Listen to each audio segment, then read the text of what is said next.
Bonjour à tout le monde, j'espère que vous allez bien. Ça faisait un petit moment, j'avais un peu séché, voilà. Donc je suis là pour vous parler de la pleine lune du 13 juillet.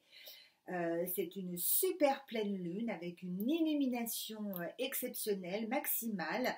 Et si la météo est avec nous, et apparemment ça a l'air d'être le cas, c'est ce qui est prévu en tout cas, ça peut être un beau spectacle à ne pas rater. Alors pour vous mettre tout de suite dans l'ambiance, le petit nom de cette pleine lune, c'est la pleine lune du tonnerre.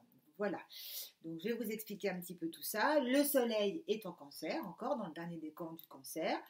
Le signe de la sensibilité, tout ce qui nous relie à nos racines, la mère, la famille, la maison, l'affectif en général. Et la lune, donc c'est une pleine lune en Capricorne, la lune en Capricorne. Là, c'est pas la même limonade. Le Capricorne qui est, oui, parce que le Cancer en plus, il est gouverné par la Lune, hein, donc on est vraiment dans le monde des émotions. Et le Capricorne, lui, il est gouverné par Saturne.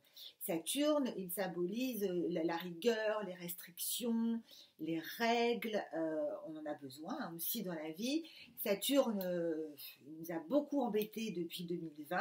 On a beaucoup parlé de ce fameux carré Uranus-Saturne, etc., qui est arrivé au début du confinement, qui s'est resserré, desserré, etc. Bon là, tout ça, ça revient un peu, je ne vous le cache pas, c'est pas encore parti définitivement. C'est plus lâche, si vous voulez, les liens sont moins tendus, mais c'est, il y a une petite rechute, si on peut dire. Voilà.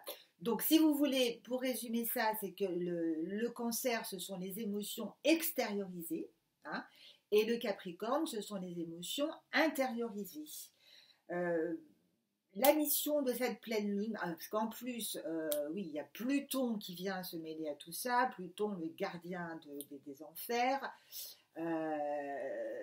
Cette pleine lune, elle a pour mission de nous métamorphoser en faisant remonter notre part d'ombre et en nous obligeant à la regarder en face, sans complaisance. Alors, la nôtre ou celle des autres aussi. Hein. Donc, on peut être confronté avoir des révélations, des surprises pas forcément agréables, mais on est vraiment dans cette idée-là.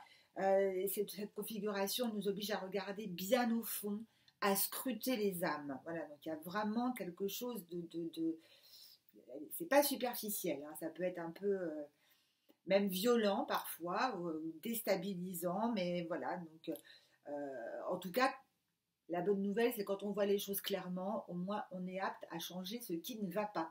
La lune, elle est inspirante en général, mais elle éclaire d'une lumière froide, au contraire du soleil qui nous réchauffe.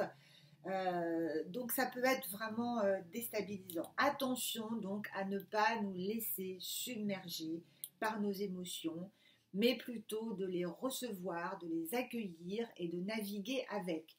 C'est comme ça que ça se passe le mieux. Et c'est l'intérêt de l'astrologie. Si ce n'est pas des prédictions, bon, ça je l'ai déjà dit 100 fois, je radote, mais c'est quand même bien de le préciser. Il y a d'autres aspects, évidemment, qui viennent superposer à tout ça et qui nous laissent quand même présager, en tout cas jusque mi-août, un été plutôt rock'n'roll. Voilà. Cette pleine lune, elle vibre le 13, le nombre 13, comme l'arcane son nom. Alors, qui ne fait pas dans la demi-mesure, mais qui avance. Hein, l'arcane sans nom du tarot Visconti, en plus, il arrive à cheval, donc il avance même assez vite. Voilà.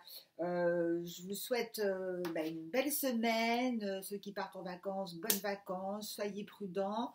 Une belle pleine lune, évidemment. Même si elle est intense, très dynamique, le spectacle peut être super chouette. Hein, donc, faut prendre les bonnes choses. Voilà. Écoutez, je vous embrasse et puis peut-être une petite vidéo fin juillet pour parler des énergies du mois d'août. Je vais voir si j'ai le temps parce que j'ai beaucoup de choses à faire, mais je vais essayer de le faire quand même. Voilà. Je vous embrasse. Belle semaine et puis à très vite. Au revoir.